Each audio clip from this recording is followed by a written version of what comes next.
Shalom, shalom, shalom. Que la grâce du Seigneur vous soit multipliée. De partout où vous nous suivez. Nous sommes dans la joie encore ce matin de vous présenter votre tranche matinale, la famille de Jésus-Christ. Vous savez, il est très merveilleux et très important de faire partie de cette famille qui est la seule famille qui participera à l'enlèvement. Par la grâce de Dieu, cette semaine, nous allons poursuivre avec le thème « Qui est ma mère et qui sont mes frères ?» Mais avant d'aller vraiment dans le vif du sujet, nous allons recommander ces instants entre les mains du Seigneur. Déjà que ton matin soit un matin béni. Le Seigneur a fait pleuvoir dans la ville de Kinshasa et nous sommes bénis par rapport à cela. Et cela nous a un peu dérangé par rapport au début de notre programme. Mais qu'à cela ne tienne, nous sommes fixés l'objectif de vous amener la parole du Seigneur. Et c'est ce que nous sommes en train de faire. Prions Dieu. Seigneur, merci pour ta grâce, merci pour ce moment. Que ta bénédiction soit le partage de ton peuple. C'est une matinée pour nous, tes enfants bénis, et c'est le début de la semaine. Alors je m'en vais ici, ô éternel Dieu de grâce, annoncer à quelqu'un que le Seigneur ouvre les portes de la semaine pour lui, dans le nom de Jésus. Je m'en vais ici annoncer à quelqu'un que le Seigneur ouvre les portes qui étaient fermées en ce début de semaine, dans le nom de Jésus, et que la grâce de Dieu soit le partage de chacun de nous dans le nom de Jésus-Christ. Je prie que partout où tu marcheras, que tu sois la tête, sinon la queue, que tu sois le premier, non le dernier, et que le Seigneur te touche et marche avec toi dans le nom de Jésus-Christ. Avant ainsi prié, nous disons Amen. Que Dieu soit béni. Rapidement, nous allons passer à la lecture de la parole de Dieu, de notre écriture de base. Nous sommes dans le livre de Marc, le chapitre 3, verset 31 au verset 35. Il est écrit: Survinrent sa mère et ses frères qui, se tenant dehors, l'envoyèrent appeler. La foule était assise autour de lui et on lui dit: Voici, ta mère et tes frères sont dehors et te demandent. Et il répondit: Qui est ma mère et qui sont mes frères?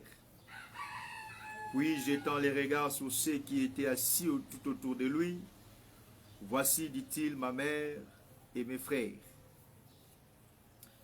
Car quiconque fait la volonté de Dieu, celui-là est mon frère, ma soeur et ma mère. Que Dieu bénisse la lecture de sa parole et qu'il t'accorde encore ses bénédictions dans le nom de Jésus-Christ. Rapidement, nous allons essayer de faire un petit résumé de ce que nous avions dit la semaine passée, le vendredi. Et pour entamer ce que le Seigneur nous a mis à cœur de vous parler ce matin pour votre journée du lundi. Dans la famille de Jésus-Christ, nous sommes en train de poursuivre un élément important. Nous poursuivons la connaissance et le savoir de ce que nous sommes vraiment. Parce qu'on ne peut pas dire que je suis frère ou sœur de Jésus si nous ne nous approprions pas cette identité.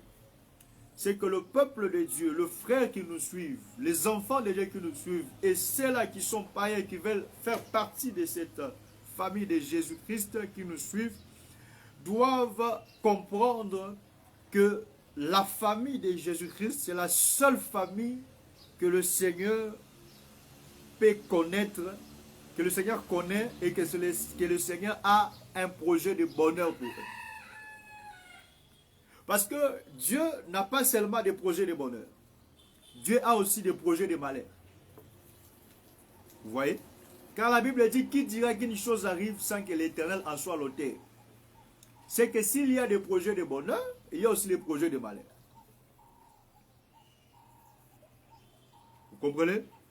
Mais le projet de bonheur, c'est pour les enfants de Dieu. C'est pour la famille de Jésus. Les projets de malheur, c'est pour ceux qui sont en dehors de la famille de Jésus. Tous ceux qui sont dehors, remarquez, à l'époque de Noé, Dieu avait deux projets. Il avait le projet de malheur pour la terre, mais dans ce projet de malheur, il y a eu un homme qui a trouvé grâce. Cet homme s'appelle Noé. Noé ayant trouvé grâce, Noé a eu vent du projet de bonheur que le Seigneur avait. Même si l'Éternel avait résolu de détruire la terre, mais dans cette résolution, il y a eu un projet de bonheur pour Noé et sa famille. Or, Noé ici, c'est qui? Noé, c'est celui que son père, le mec, va dire dans Genèse chapitre 5, le verset 27, à la naissance de Noé, verset 29, pardon, Genèse 5, verset 29, à la naissance de Noé, le mec va dire, ce fils nous consolera des travaux pénibles sur cette terre que l'Éternel avait maudite. C'est que Noé, quand il est né, son père l'a appelé consolateur. Vous voyez? Noé, quand il est né, son père l'a appelé consolateur. C'est que Noé devait consoler la terre des travaux pénibles sur laquelle que l'Éternel avait maudite. C'est que voilà pourquoi quand l'Éternel a apporté le projet de bonheur dans la famille de Noé, c'est que Noé était ce type de consolateur qui devait consoler la terre. Or, Noé comme consolateur, Noé est l'image du véritable consolateur. Car le Seigneur va dire dans Jean chapitre 14 qu'il vous est préférable que je ne m'en aille. Car si je ne m'en vais, le Père ne vous enverra pas les consolateurs, l'esprit de vérité, qui vous conduira dans toute la vérité. Vous voyez? C'est que Noé ici, c'est le type du Saint-Esprit. C'est le type de l'Esprit de Dieu. Or, selon 2 Pierre chapitre 1, le verset 20 à 21, la volonté de Dieu, c'est le Saint-Esprit. La volonté de Dieu, c'est le Saint-Esprit. C'est que le Saint-Esprit, comme consolateur, nous comprenons que la volonté de Dieu, à l'époque de Noé, à l'époque du délit, c'était Noé. Voilà pourquoi c'est cette famille de Noé qui a été sauvée, qui a bénéficié de ce plan de bonheur. Je prie que tu sois bénéficiaire du plan de bonheur de l'Éternel au nom de Jésus. Que là où il y a la violence, que là où il y a les ténèbres, que toi tu sois bénéficiaire des plans de bonheur qui apportent la lumière au nom de Jésus. Frère, remarquez. Si la famille de Noé seule a été comptée parmi ceux qui doivent hériter du plan de bonheur, parce que Noé représentait les consolateurs. C'est que Noé dans sa famille représentait le Saint-Esprit. C'est que pour dire que là où il y a le Saint-Esprit, là aussi va se manifester la volonté de Dieu. Gloire au Seigneur. Voilà pourquoi nous avions dit hier, pardon, la semaine passée, le vendredi, que ne peut faire la volonté de Dieu que celui qui a le Saint-Esprit. Voilà que l'Écriture dit quoi? Dans Romains chapitre 8, le verset 24. Que nous ne savons pas prier, mais le Saint-Esprit nous aide à prier selon Dieu. Vous voyez? C'est que le Saint-Esprit en nous qui nous permet de faire les choses selon Dieu. C'est que celui qui est la famille de Jésus a d'abord la présence du Saint-Esprit. Voilà pourquoi nous avions dit que le Seigneur avait promis avait fait la promesse dans Joël chapitre 2, le verset 28 à 29. La promesse qu'il avait faite, c'était que dans les derniers jours, je répandrai de mon esprit sur toute chair. Il dit, vos fils et vos filles prophétiseront. Vos jeunes gens auront des visions, vos veillards auront des songes. Oui, sur mes serviteurs et mes servantes, ils prophétiseront. Joël chapitre 2, verset 28 à 29 a prophétisé sur la venue de l'Esprit. Mais cette écriture s'est accomplie d'abord dans une personne. Cette personne s'appelle Jésus-Christ. Car c'est lui qui dit dans Luc chapitre 4 à partir du verset 18 à 19 à 20 que l'Esprit du Seigneur est sur moi parce qu'il m'a oint pour annoncer une bonne nouvelle aux pauvres. C'est que le Seigneur Jésus, il était d'abord l'accomplissement de la prophétie de Joël chapitre 2, verset 28 à 29. Comme c'est lui l'accomplissement de Joël chapitre 2, c'est lui qui veut être frère de Jésus, doit aussi vivre cet accomplissement. Vous voyez? C'est pourquoi le Seigneur a été celui qui a obéi. Même si nous avions dit que Noé était le type du Saint-Esprit, Noé était un consolateur signe. C'est que Dieu a travaillé avec Noé comme un matériel didactique pour nous expliquer le véritable Noé qui est le Seigneur Jésus. Parce qu'à l'époque du déluge, Noé a été le seul qui a été trouvé juste. Mais quand la Bible appelle Noé juste, Dieu a juste pris Noé comme un signe pour expliquer que le juste véritable, c'est Jésus. Donc le Seigneur qui reçoit le Saint-Esprit accomplit d'abord Joël chapitre 2, verset 28 à 29. Et celui qui voudra être le frère ou la sœur de Jésus, celui-là doit accomplir, doit aussi vivre la venue du Saint-Esprit. Parce que le problème qui est là, sans le Saint-Esprit, nous ne pouvons pas faire la volonté de Dieu. Parce que qui est le frère de Jésus? Qui est la sœur de Jésus? Qui est la mère de Jésus? C'est celui qui fait la volonté de Dieu.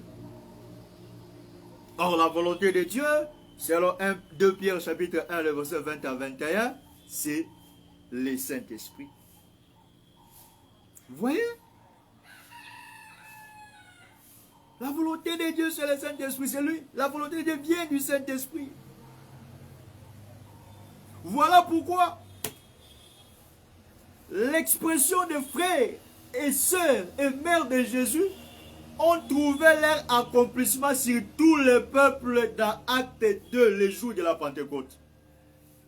C'est dans Acte 2 que nous voyons maintenant se dessiner la famille de Jésus. C'est le commencement de la famille de Jésus. Acte chapitre 2. C'est là où le Seigneur a décidé de répandre de son esprit sur toute chair. Ces chairs-là, c'était des chairs repentantes. C'était des personnes ayant un cœur repentant. Des cœurs qui acceptent Jésus-Christ dans leur vie comme leur Seigneur et leur Sauveur. Je prie à toi qui n'as pas encore accepté Jésus comme ton Seigneur et ton Sauveur. Je prie que le Seigneur te touche là où tu es. Et que par ce message, par cet enseignement, que le Seigneur te touche et que tu comprennes qu'il n'y a pas de salut en aucun autre nom que le nom de Jésus. Parce que être de la famille de Jésus, c'est être de la famille de ceux qui doivent hériter du salut. Oui.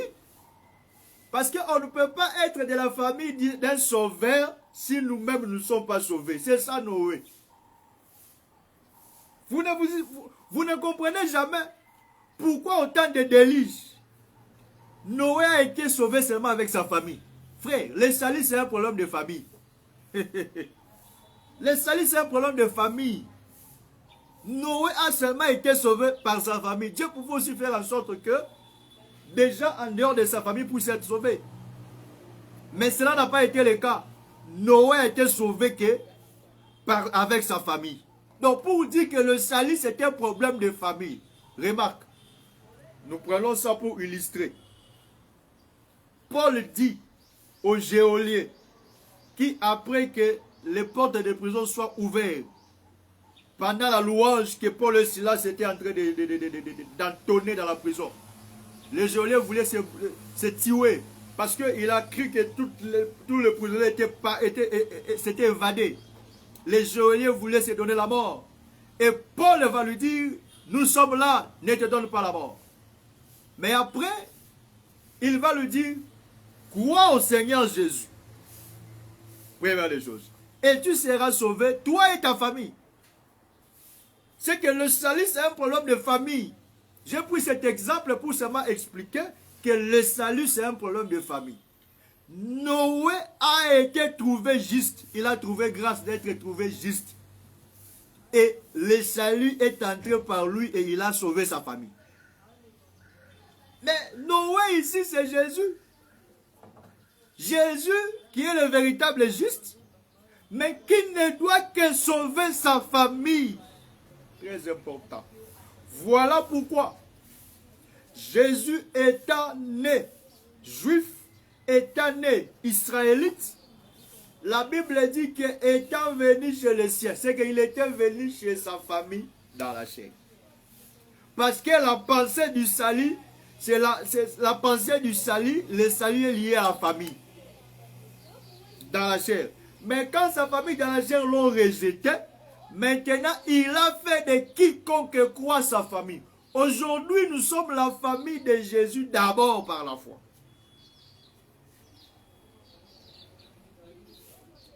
Par la foi.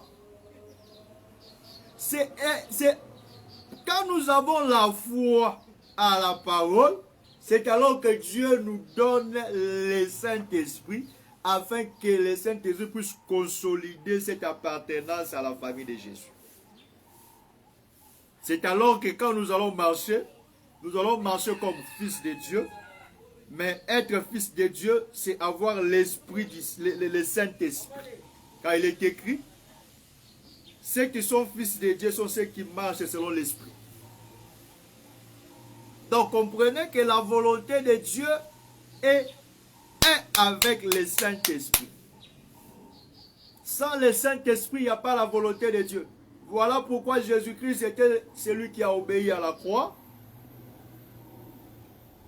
Et quand il a obéi, il nous a donné la possibilité aujourd'hui aussi de croire en l'œuvre de la croix, afin que nous soyons son fils. Que Dieu nous bénisse. Et le salut est accessible à quiconque est devenu fils de Dieu. C'est pourquoi la Bible dit, à ceux qui croient, il les a donné le pouvoir de devenir enfants de Dieu. J'aime ça. Tu crois d'abord à la parole de Jésus-Christ. Ensuite, Dieu te donne un pouvoir. Frère, ce pouvoir-là que tu as, c'est le Saint-Esprit. Parce que c'est l'Esprit qui te donne de ce pouvoir d'être appelé enfant de Dieu. C'est le Saint-Esprit qui va montrer aux autres que tu es différent. C'est le Saint-Esprit qui a fait en sorte que les disciples à Antioche soient appelés des chrétiens. Parce que le Saint-Esprit les a montré qu'ils sont différents de tout le monde. Voilà, nous sommes allés là-bas pour seulement te faire comprendre que le salut est lié à la famille. C'est que si nous parlons, si nous ouvrons cette tranche, si nous avons parlé de cette tranche matinale dénommée la famille de Jésus, c'est seulement pour te dire que, pour t'informer que le salut est lié à la famille de Jésus. Si tu n'es pas de la famille de Jésus, le salut est éloigné de toi. Mais par la grâce de Dieu, aujourd'hui, dans le peu de temps, nous allons vous bénir et vous expliquer la position de ceux qui sont frères et sœurs et mères de Jésus. Déjà, comprenez que nous avions dit que la mère, c'est le ministre de la parole. Les frères, ce sont les brebis. Donc, dans l'église, il y a les ministres de la parole, c'est-à-dire les prédicateurs, et il y a aussi les brebis. Donc, tous font partie de la famille de Jésus. La mère, nous avions dit que c'est le prédicateur par rapport à Proverbe chapitre 1, le verset 8, où on dit que mon fils écoute l'instruction de ton père et l'enseignement de ta mère. Donc celui qui enseigne, c'est un prédicateur. Et Paul cristallise ça en disant que je souffre des douleurs de l'enfantement jusqu'à ce que Christ soit formé par vous. C'est qu'un prédicateur parle aussi d'une mère nourricière. Donc pour dire que Marie qui est la mère représente tous les ministres, tous les prédicateurs. Et les frères sont les brebis. Mais aujourd'hui, nous allons essayer un peu d'expliquer la position de ceux qui sont frères, sœurs et mères de Jésus par rapport à Christ. Nous allons expliquer la position. Écoutez, que Dieu te bénisse déjà là où tu es, que Dieu te fasse grâce, que Dieu soit ton partage. Remarquez ce que dit l'Écriture. La Bible dit, Sylvain, sa mère et ses frères qui se tenaient dehors, l'envoyèrent appeler. La foule était assise autour de lui, très important. Et lui dit, voici ta mère, tes frères sont dehors et te demandent. Et il répondit, qui est ma mère et qui sont mes frères? C'est notre thème. Puis jetant les regards sur ceux qui étaient assis tout autour de lui, voici, dit-il, ma mère et mes frères.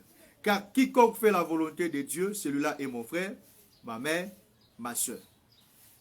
Nous voulons parler de la position de ceux qui sont frères, mères et sœurs de Jésus. Ici, la Bible dit qu'ils sont tout autour de Jésus. La Bible explique même les positions. C'est que Jésus veut dire que celui qui est frère, sœur, mère de Jésus, doit d'abord avoir la position d'être assis, doit d'abord avoir la position d'être tout autour de Jésus. On prend d'abord assis, on met ça à côté. D'être tout autour de Jésus. Donc la fraternité est liée à la position d'être tout autour de Jésus. Très important. Or, quand on est frère, la fraternité, selon Juge, chapitre 7. On va lire ça. On va lire ça. Juge, chapitre 7. Que Dieu te bénisse richement. Juge, chapitre 7.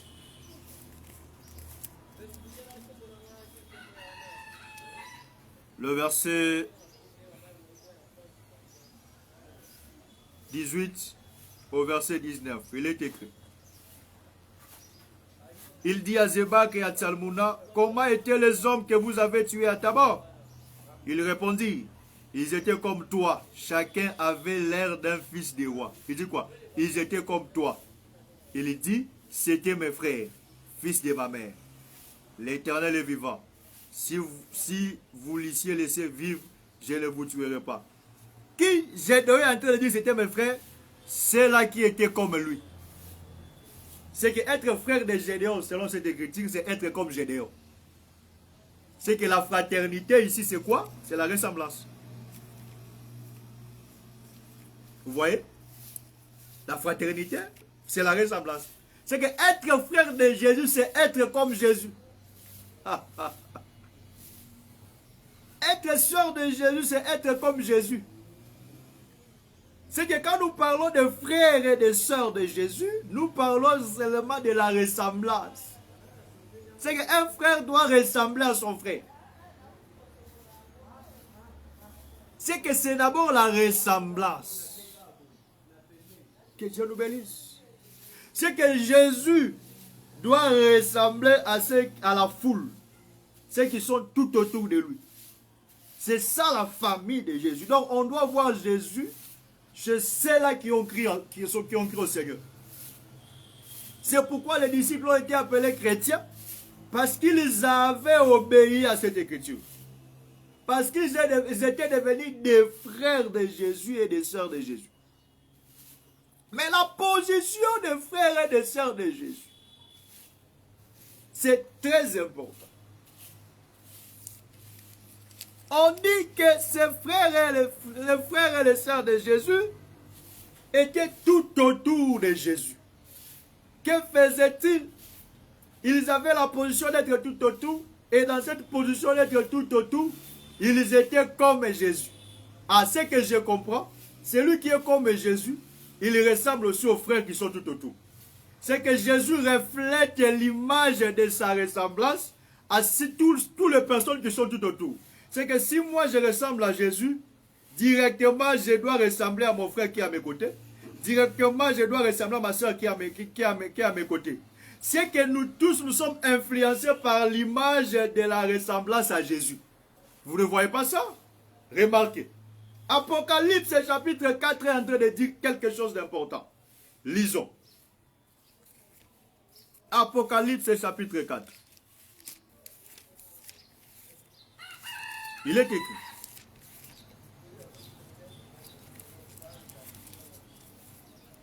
Lisons ça rapidement. Nous commençons au verset 1. Après cela, j'ai regardé et voici une porte était ouverte dans le ciel. La première voix que j'avais entendue comme le son d'une trompette et qui me parlait dit, monte ici. Et je te ferai voir ce qui doit arriver dans la suite. Aussitôt je fus ravi en esprit et voici il y avait un trône dans le ciel. Et sur ce trône quelqu'un était assis. J'aime ça. On présente l'aspect de celui qui est assis, le verset 3. On dit celui qui était assis avait l'aspect d'une pierre de jaspe et de sardoine. Et le trône était environné d'un arc-en-ciel semblable à de l'émeraude. Ça, on présente son aspect. Mais je cherche le verset 6. Voilà, c'est là où je suis en train de poursuivre. Je prends le verset 6. Là, on a vu l'aspect de celui qui est assis sur le trône. Mais on prend maintenant le verset 6. Il y a encore devant le trône, comme une mer de verre, comme semblable à du cristal. C'est la phrase que je cherche. On dit, au milieu du trône et autour du trône, il y a 4 êtres vivants, remplis Dieu devant et derrière. C'était ce que je cherchais comme verset. On dit au milieu du trône et autour du trône, il y a 4 êtres vivants remplis Dieu devant et derrière. J'aimerais te dire, ces êtres vivants ne peuvent jamais être surpris. Parce que par derrière, ce sont les attaques qui viennent par derrière. C'est que quand ils ont les yeux par derrière, c'est qu'ils ne peuvent pas être surpris des événements qui viennent par derrière. Je prie aussi dans ta vie que tu ne sois pas surpris par les attaques par derrière au nom de Jésus. Remarquez qu'Israël, quand il est sorti de l'Égypte, une première nation vint les combattre. Mais la Bible dit, Amalek les combattit et il les poursuivit par derrière. C'est que Amalek les avait pris par surprise. Mais gloire soit rendue à Dieu, parce que Moïse, quand il a prié, Israël est sorti vainqueur contre Amalek, sur Amalek. Donc pour dire que toutes les attaques surprises n'auront pas le dessus sur toi, parce que tu as celui qui a les yeux devant, tu as aussi celui qui a les yeux derrière. Le Seigneur Jésus-Christ. Mais mon problème, c'est d'abord la position de ces 4 êtres vivants. La Bible dit, ils étaient au milieu du trône et autour du trône. Remarquez. Quand ils sont au milieu du trône, c'est qu'ils sont un. Quand ils deviennent autour du trône, c'est qu'ils deviennent 4. Parce qu'au verset 6, on est en train de montrer leur face. Cela veut dire que ces êtres vivants étaient les frères de celui qui était sur le trône. Or, au verset 3, on nous dit l'aspect de celui qui était sur le trône. Or, celui qui est sur le trône, dans Apocalypse chapitre 5, on dit que c'est Dieu. Vous voyez? On dit que c'est Dieu. C'est que les êtres vivants, quand ils sont sur le trône, ressemblent à Dieu, mais quand ils descendent, ils deviennent les êtres vivants. C'est que quand ils sont autour du trône, ils ressemblent à celui qui est sur le trône. Je bénis Dieu. Parce que le trône,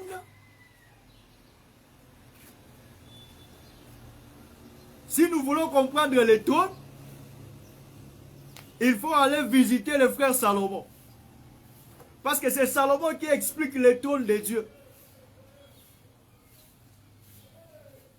Le trône, c'est le siège de celui qui est le roi des rois. À ce que nous comprenons, que les trônes gardent. C'est le lieu où peut s'asseoir celui qui est roi.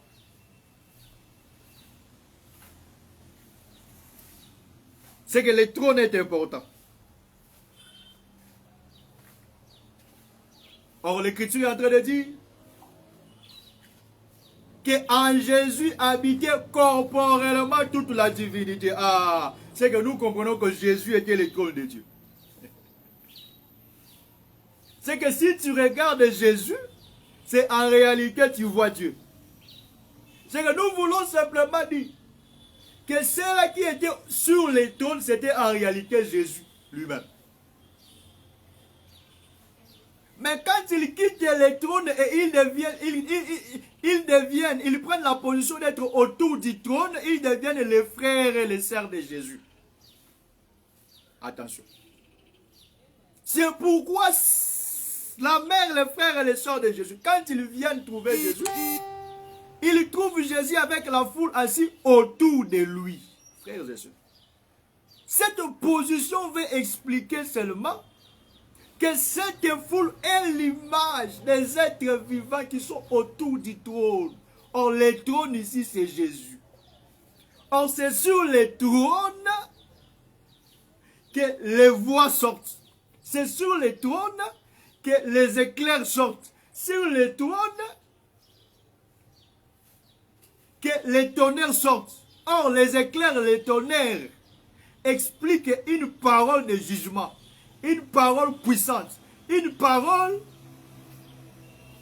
de colère, explique Psaume chapitre 7, le verset 12 qui dit Dieu est un juste juge et qui s'irrite à tout temps. C'est que cela explique Dieu dans sa colère. Parce que dans Apocalypse 4, le verset 3, le verset 5, on dit du trône sortent des éclairs, des voix et des tonnerres. C'est que sur le trône sont des éclairs, des voix et des tonnerres. C'est que c'est l'aspect d'un Dieu qui s'irrite à tout temps. Les justes juges.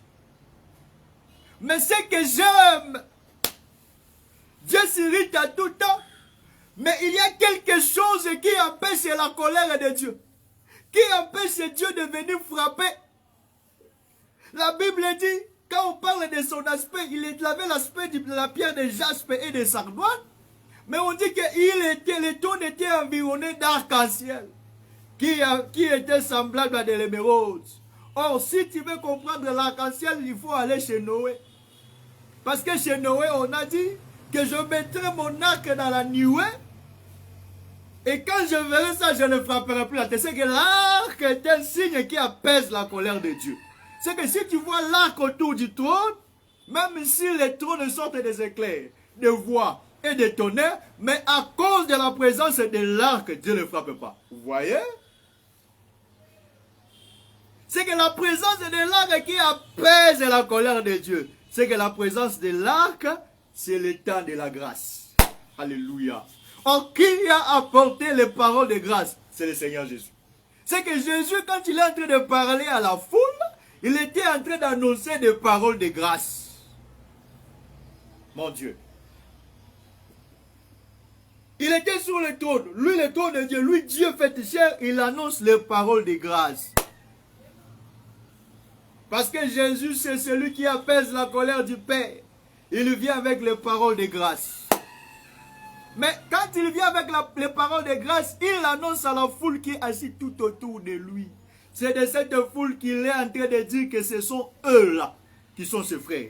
Or, être frère de Jésus, c'est ressemblant à Jésus. Ah, je comprends que cette foule-là représentait les êtres vivants autour du trône.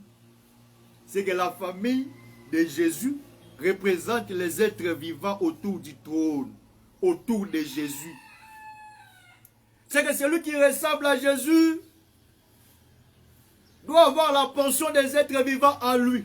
Voilà pourquoi j'avais dit que tu ne seras jamais surpris. Parce que tu as une portion, tu as la nature des êtres vivants. Quelle nature? Ils avaient les yeux par devant, ils avaient aussi les yeux par derrière. C'est que celui qui est la famille de Jésus, Dieu ne peut rien lui cacher. Il n'y a aucun combat qui peut l'atteindre, qui peut l'avoir par surprise.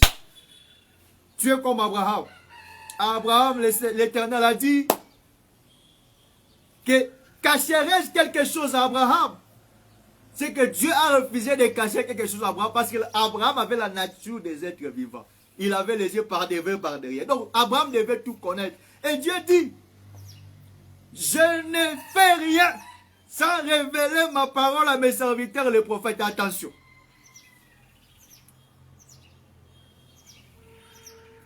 Ces serviteurs, les prophètes, oui. Il y a les prophètes. Mais ici, je prends ça dans l'aspect que tous ceux qui ont reçu le Saint-Esprit sont fils de prophètes. Parce que être fils de prophète, c'est en réalité avoir le témoignage de Jésus. C'est avoir l'esprit de la prophétie. Car l'Écriture dit dans Apocalypse chapitre 19, le verset 10, que le témoignage de Jésus est l'esprit de la prophétie. Celui qui témoigne Jésus dans sa vie, il a directement l'esprit de la prophétie. On reçoit l'esprit de la prophétie quand nous recevons le Saint-Esprit de Dieu. C'est au jour de la Pentecôte que l'esprit de la prophétie a commencé à travailler sur la famille de Jésus.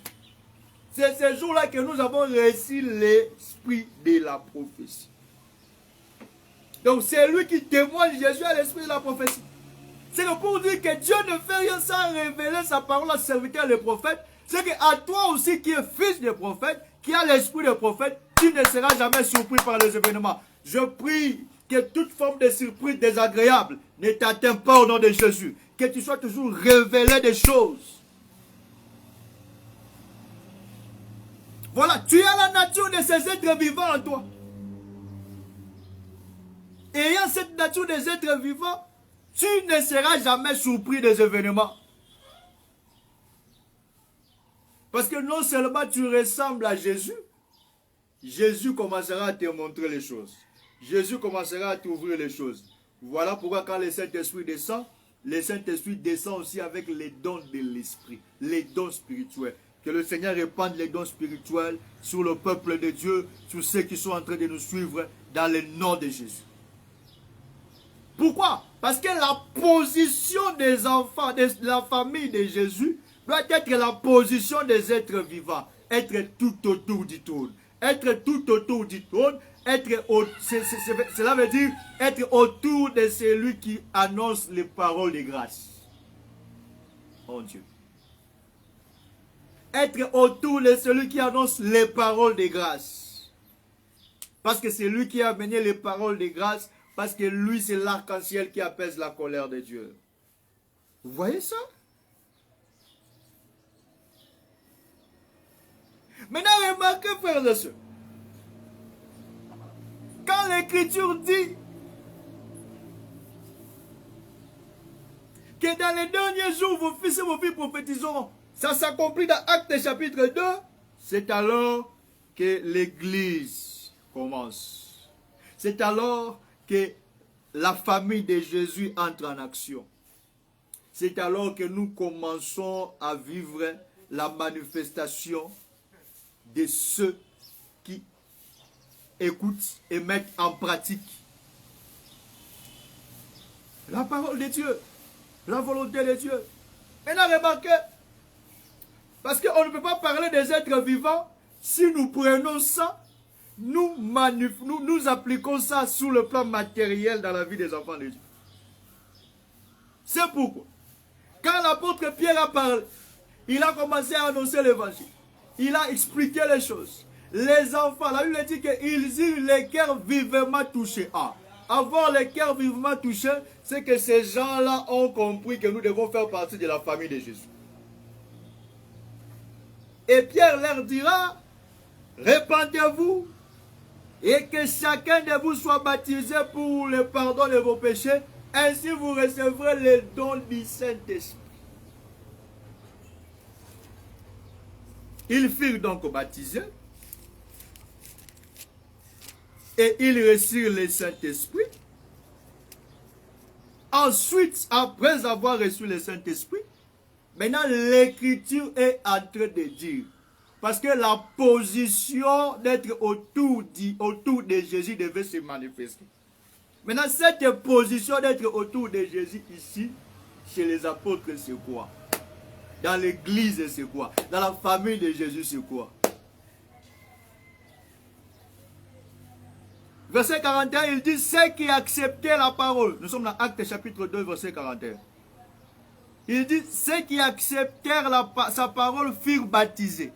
Et en ce jour-là, le nombre de disciples s'augmentant d'environ 3000 âmes. Donc on dit le nombre de disciples s'augmentant d'environ 3000 âmes. Ah, c'est que la famille de Jésus s'est agrandie. Maintenant, comme la famille de Jésus s'est agrandie, on doit maintenant voir la position des frères et des sœurs de Jésus. La position d'être tout autour de Jésus. Cette position-là d'être tout autour, on doit maintenant voir ça. Maintenant, cette position-là, c'est ce que Actes chapitre 2, verset 42 est en train de dire. Première chose, il dit, il persévérait dans l'enseignement des apôtres. Première position. Dans la communion fraternelle, deuxième position. Dans la fraction du pain, troisième position. Et dans les prières, quatrième position. Donc il y a ces quatre choses. La persévérance dans l'enseignement des apôtres, la communion fraternelle, la fraction du pain et les prières. Vous voyez ces quatre positions ici.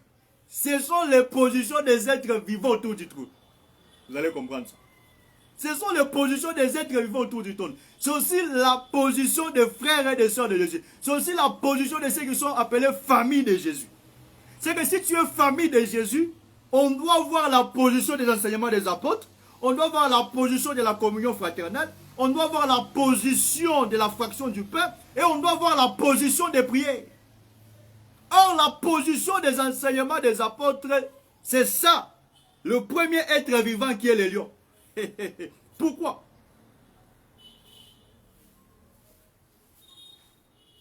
Parce que le lion, c'est Judas. Parce que Jean va dire, Judas, tu es un jeune lion. Pardon, Jacob va dire, Judas, tu es un jeune lion. Je suis dans Genèse chapitre 49. Judas, tu es un jeune lion. Mais il dit, Judas, tu es un jeune lion, mais il dit, le sceptre de la royauté ne s'éloignera pas de tes mains. Ah, c'est que Judas était un lion, mais il est aussi roi. Vous voyez? Judas lion, mais il est aussi roi. Or, le roi, c'est celui dont Proverbe chapitre 25, verset 2 dit, sa spécificité, c'est de sonder les choses cachées que Dieu a cachées. Ah, je comprends. C'est que les rois, leur gloire est de sonder les choses. C'est que nous comprenons que les rois, c'est le prédicateur. Les rois, c'est l'enseignant. Les rois, alléluia. C'est celui qui annonce l'évangile. C'est que l'enseignement des apôtres, c'est le lion. C'est que les peuples doivent avoir la position de l'enseignement des apôtres. La position de l'enseignement, persévérer à cet enseignement. C'est ça l'être vivant lion. C'est que celui qui a la position des apôtres a la face des lions. Parce que la vie des apôtres, c'était la vie de ceux-là qui résistaient même face au vent et face aux difficultés. Qui résistaient même face aux tempêtes. Même devant la mort, ils n'avaient pas peur. C'est ça les lions qui ne reculent devant rien. Frère, quand tu as l'enseignement des apôtres, tu n'auras pas peur de la mort. Tu n'auras pas peur des hommes. Tu n'auras pas peur des histoires qui sont sur la terre. C'est que la position de la famille de Jésus doit être la position des enseignements des apôtres. On ne peut pas voir de la compromission. On ne peut pas voir de la complaisance. Un apôtre du Seigneur, communion fraternelle. Or, la communion fraternelle révèle l'amour. La communion fraternelle révèle l'amour. C'est que celui qui est dans la communion fraternelle, c'est celui... Que Dieu le bénisse. Nous étions en train de dire que c'est lui qui a la communion fraternelle, les caractéristiques de cette communion, c'est l'amour. Or, c'est ça le veau. Or, l'Écriture est en train de dire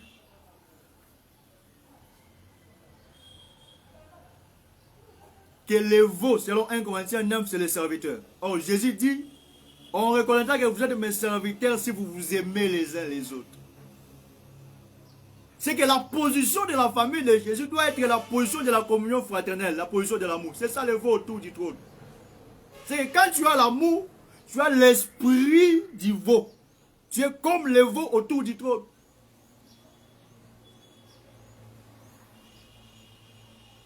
Le troisième être vivant, c'est qui? C'est l'homme. Gloire à Jésus. Maintenant, que dit l'Écriture?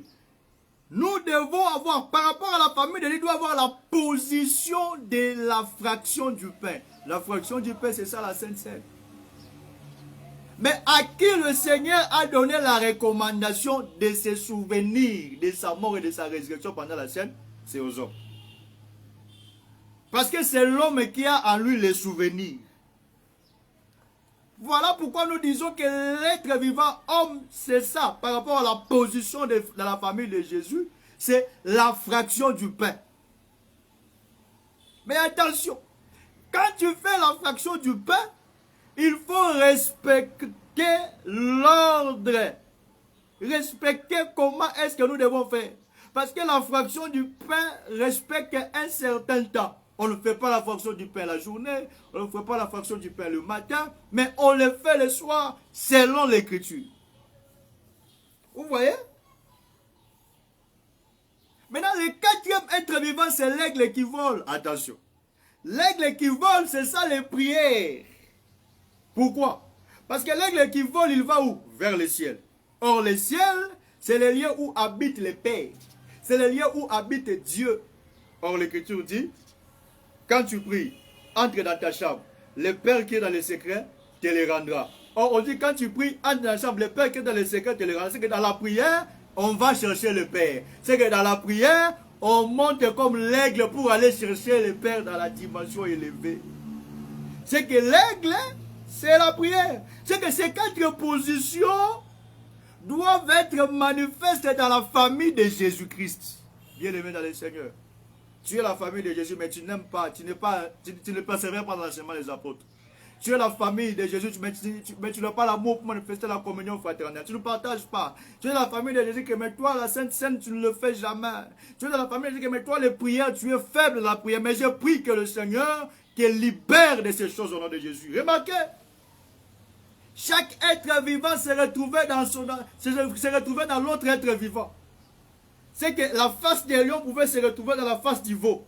La face du veau pouvait se retrouver dans la face de l'aigle. La face de l'aigle pouvait se retrouver dans la face de Dieu. C'est qu'ils avaient la ressemblance entre eux. C'est ce que nous disons. Qu'on ne peut pas voir l'enseignement des apôtres sans la communion fraternelle. Tu n'as pas la communion fraternelle, mais tu dis que tu es assis. Tu persévères dans l'enseignement des apôtres. Non. Tu n'as pas l'amour, tu dis que tu persévères dans l'enseignement des apôtres. C'est l'enseignement des apôtres qui te prêche l'amour.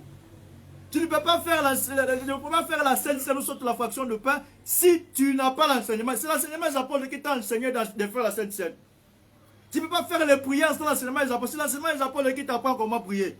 C'est que l'enseignement des apôtres se retrouve dans la communion fraternelle, se retrouve dans la fraction du pain, se retrouve dans les prières. La même chose, les prières se retrouvent dans la Sainte Seine, se retrouvent dans la communion fraternelle, se retrouvent dans l'enseignement des apôtres. C'est que ce sont des frères qui se ressemblent. C'est que quand tu as ces positions-là, réellement, tu fais partie de la famille. C'est que ici, je prends l'église corps, qui est devenue la famille de Jésus. Cette église ou une assemblée doit avoir ces quatre positions autour du trône. Parce que être autour du trône, première des choses, c'est persévérer dans l'enseignement du trône, l'enseignement des apôtres, c'est avoir la communion fraternelle, c'est faire la fraction du pain et être dans les prières. Si dans une assemblée, ces quatre choses sont réunies, alors ils ont la position d'être autour du trône. Ils ont la position des êtres vivants autour du trône. Et cette église-là ne sera jamais surprise par les événements. Parce qu'ils auront les yeux devant et les yeux derrière. Oh Dieu de grâce, alléluia. Ils auront les yeux devant et les yeux derrière. Or, avoir les yeux devant, c'est voir les choses dans le futur. Avoir les yeux derrière, c'est voir aussi les choses dans le passé. Gloire à Dieu. Dans cette église, ils auront la facilité d'expliquer la parole de Dieu. Parce que l'explication de la parole de Dieu, c'est prendre les choses de la loi et l'interpréter et donner l'essence aujourd'hui dans la grâce. C'est là qui ont la position des êtres vivants ont la capacité de ne pas être surpris par les événements. Ils ont toujours une longueur d'avance parce qu'ils ont la position des gens qui sont autour du trône. La position autour de celui qui voit tout. Je prie que le Seigneur te donne à être assis autour du trône de Jésus. Oh, regardez. C'est ici que nous allons atterrir. Et nous disons, avoir la position des êtres vivants, c'est avoir en toi les chiffres 4. Or, l'Écriture dit, l'ange de l'Éternel campe autour de ceux qui les craignent et les arrache du danger. Ah! Le chiffre 4 c'est aussi le chiffre du campement. Quand le peuple d'Israël sortit de l'Égypte, la Bible dit vous camperez. Mais quand vous camperez, le campement ici, c'est seulement la manière dont le peuple devait s'asseoir dans le désert quand il marchait. La manière dont le peuple devait se lever, s'arrêter dans le désert quand il marchait. Il dit vous camperez. Mais quand vous camperez en 4 positions. Il y avait la position du devant, du derrière, de l'est et du sud. Maintenant, ces 4 positions faisaient en sorte que le peuple soit protégé. Voilà pourquoi quand l'Écriture dit l'ange de l'Éternel campe autour de ceux qui le craignent, c'est que ce campement-là se fait en 4 positions. Voilà pourquoi. Pour que les 3 amis de Daniel soient protégés de la fournaise ardente, il fallait que le Fils de l'homme puisse entrer afin qu'il fasse 4 pour les protéger contre le feu de la fournaise. C'est que le chiffre 4, c'est aussi le chiffre de la protection. C'est que celui qui a une famille de Jésus bénéficie de la protection de Dieu, bénéficie de la sécurité de Dieu. C'est que tu n'auras plus peur de rien. Tu n'auras plus peur de la mort. Tu n'auras plus peur de la maladie. Tu n'auras plus peur de la corruption. Tu n'auras plus peur des démons. Tu n'auras plus peur, bien aimé, dans les seigneurs des vents et des tempêtes. Parce que tu as la position des 4 êtres vivants, la position de la famille de Jésus. Parce que tu persévéreras dans l'enseignement des apôtres. Parce que tu persévéreras dans la communion fraternelle. Parce que tu persévéreras dans la fraction du pain. Parce que tu persévéreras dans les prières. Tu auras la position de la délivrance. La position de celui qui est libre. Oh, j'aime ça. Remarquez, frères et sœurs. Quand Balak, le roi de Moab, est allé appeler Balaam, les prophètes de Baal.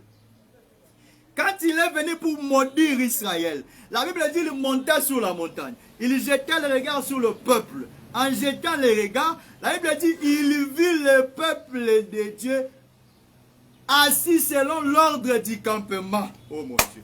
Or, l'ordre du campement était de se camper en 4 positions. La Bible dit les paroles qui étaient des malédictions se changeaient en bénédictions. C'est que même quand tu as la position de la famille de Jésus, la position des 4 êtres vivants, même les paroles de malédiction des démons, les paroles de malédiction des sorciers, se changera en bénédiction. Parce que là, tu seras comme Abraham. Celui qui bénit Abraham sera béni, celui qui maudit Abraham sera maudit. Voilà pourquoi Balaam ne pouvait pas maudire Israël, parce qu'ils étaient bien aimés, protégés par la position des campements. L'ange de l'Éternel ne peut pas protéger si tu ne respectes pas l'ordre du campement. Or, le respect de l'ordre du campement, c'est ça la crainte de Dieu. C'est que la crainte de Dieu, c'est respecter la position d'être autour de Jésus. C'est que quand Jésus dit, ce sont la foule, c'est la foule qui est mon frère et ma soeur, qui est mon frère, ma soeur et ma mère, il a vu la foule qui était autour de lui, il parlait en fonction de la position que la foule avait. C'est que celui qui est autour de Jésus n'a pas peur n'a pas peur des violences des autres, n'a pas peur de la mort, n'a pas peur des attaques. Même les paroles des démons, des sorciers, les paroles de féticheurs n'ont pas le dessus sur sa personne parce qu'il a la position de ceux qui sont autour de Jésus. Que Dieu te bénisse. Je prie ce matin que ton matin soit béni. Que ton matin soit béni. Que tout ce que tu entreprendras soit béni. Que tout ce que tu toucheras soit béni. Que le Seigneur de grâce t'amène encore plus loin. Que le Seigneur de grâce t'ouvre des portes et que tu sois béni richement dans tout ce que tu feras aujourd'hui. Que cette semaine soit encore une fois ouverte comme nous l'avions dit au début. Que cette semaine te soit encore bien aimé dans le Seigneur bénissant au nom de Jésus. Que le Seigneur vous bénisse et que le Seigneur vous soit favorable. Pour aujourd'hui, nous mettons un point, virgule, là-bas. Parce qu'aujourd'hui, nous allons parler de la position de la famille de Jésus, la position qu'ils doivent avoir. Retiens que la position que tu as, cette position-là qui te permet d'être délivré, d'être secouru, d'être protégé, que les malédictions de famille ne t'atteignent pas, que les malédictions diaboliques ne t'atteignent pas. Quand tu as cette position, le Seigneur Dieu des cieux te garde et te protège. Que Dieu nous bénisse. Rendez-vous le matin, demain matin. Aujourd'hui, nous avions commencé en retard parce que nous avions eu un contretemps. Mais demain matin, nous allons respecter l'heure de 6h30. Que Dieu nous bénisse. Que Dieu vous soit favorable. Rendez-vous à demain. Soyez bénis.